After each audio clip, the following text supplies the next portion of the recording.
Prepare yourself for a slow and immersive journey into the everyday food of ancient Mesopotamia. This is a story not of kings and wars, but of survival, routine, and what people truly ate in the world's first cities. Ancient Mesopotamia, the land between the Tigris and Euphrates rivers, is often remembered as the birthplace of civilization. It was here that humans first built cities, invented writing, recorded laws, and organized large societies. But behind every temple, palace, and clay tablet stood ordinary people whose lives revolved around one fundamental question: how to eat today and tomorrow. Food in Mesopotamia was not about pleasure or variety. It was about survival in a harsh environment defined by unpredictable floods, intense heat, and fragile agriculture. Every meal reflected the land, the climate, and the social structure of the civilization that depended on it. For most Mesopotamians, daily food was simple, repetitive, and deeply tied to labor. Barley was the foundation of life.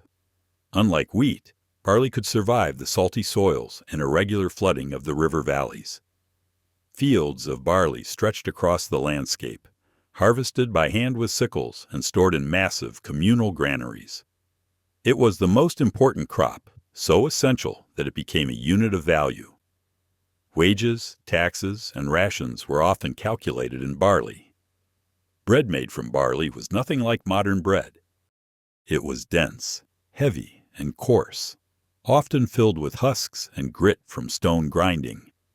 Dough was mixed with water, and sometimes dates or honey if available. The bread was baked in clay ovens or directly on hot stones. Some loaves were flat and hard, others thick and uneven. For many people, this bread was eaten every day, sometimes multiple times a day. In many households, bread was not sliced or served neatly. It was torn apart by hand and used as a tool to scoop stews or soak up liquids. Stale bread was softened in water or beer. Nothing was wasted because food security was never guaranteed. Beer was the second pillar of Mesopotamian diet. It was not a luxury, but a necessity.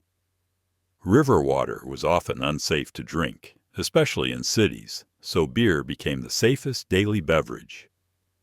Mesopotamian beer was thick, cloudy, and weak by modern standards. It was brewed from fermented barley bread, soaked in water and flavored with dates or herbs. Beer was consumed by everyone: men, women, children, workers, priests, and elites. Clay tablets list beer rations distributed to laborers, temple staff, and even prisoners.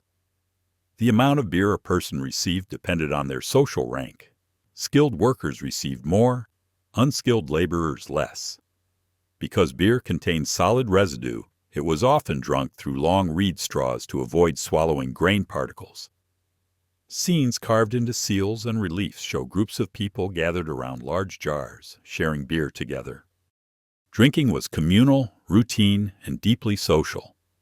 Vegetables formed the backbone of daily meals. Onions, garlic, and leeks were everywhere. These hardy plants grew easily and stored well. They were eaten raw, boiled, or mixed into stews. Onions in particular were so important that they were sometimes offered to gods and placed in graves. Dates were another essential food. Date palms thrived in the hot climate and produced high-calorie fruit that could be eaten fresh, dried, or turned into syrup. Dates were used to sweeten bread, ferment beer, and preserve other foods. Entire economies depended on date harvests, and palm groves were valuable property. Legumes such as lentils, chickpeas, and peas added protein to the diet. They were boiled into thick soups and eaten with bread. These meals were filling but monotonous, designed to sustain long hours of labor rather than provide pleasure. Meat was rare for ordinary people. Sheep and goats were valuable for wool and milk, so they were not slaughtered often. When meat was eaten, it usually came from animals that were old, sick, or used for ritual sacrifice. Meat was boiled rather than roasted, stretched into stews to feed many people with small amounts. Fish from the rivers played a larger role. The Tigris and Euphrates were full of fish, which were caught using nets, traps, and hooks. Fish were eaten fresh when possible, but more often dried or salted to preserve them. Dried fish could be stored for months and transported to cities far from the rivers. Dairy products existed, but were limited.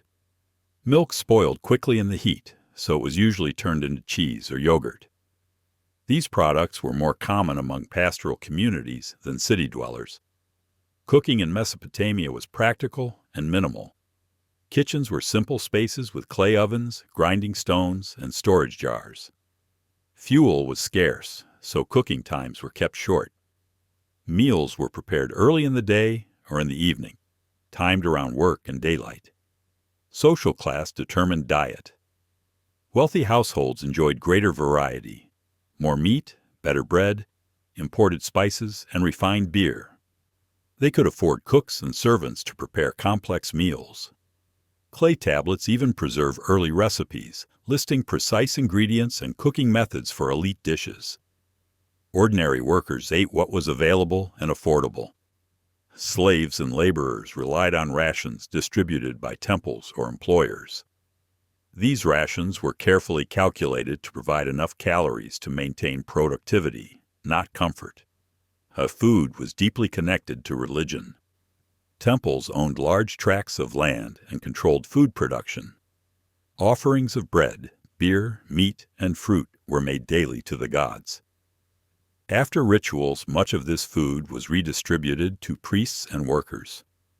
Festivals were rare moments of abundance. During religious celebrations, people might taste foods normally unavailable: roasted meat, sweet cakes, stronger beer. These events reinforced social bonds and reminded people of the gods' power over fertility and harvests. Famine was a constant threat. Floods could destroy crops, droughts could ruin harvests, and war could cut supply lines. Clay tablets record years of scarcity, ration reductions, and emergency measures. In bad years, people sold land, children, or themselves into debt slavery to survive. Food shaped law and order. The Code of Hammurabi includes regulations about food prices, wages paid in grain, and penalties for cheating in measurements. Controlling food meant controlling society. As Babylon rose to power, its food system became more complex. Trade brought in new ingredients: spices, oils, and fruits from distant lands. Markets expanded, and professional bakers and brewers appeared.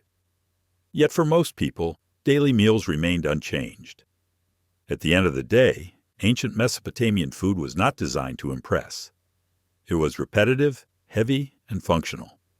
But it sustained the first cities, the first bureaucracies, and the first written history. Every loaf of barley bread, every jar of beer, and every bowl of onion stew played a role in building human civilization. When we imagine Babylon, we often picture towering walls and hanging gardens. But its true foundation was far more ordinary. Simple food eaten day after day by people whose names we will never know. And through their meals, they shaped the world we live in today.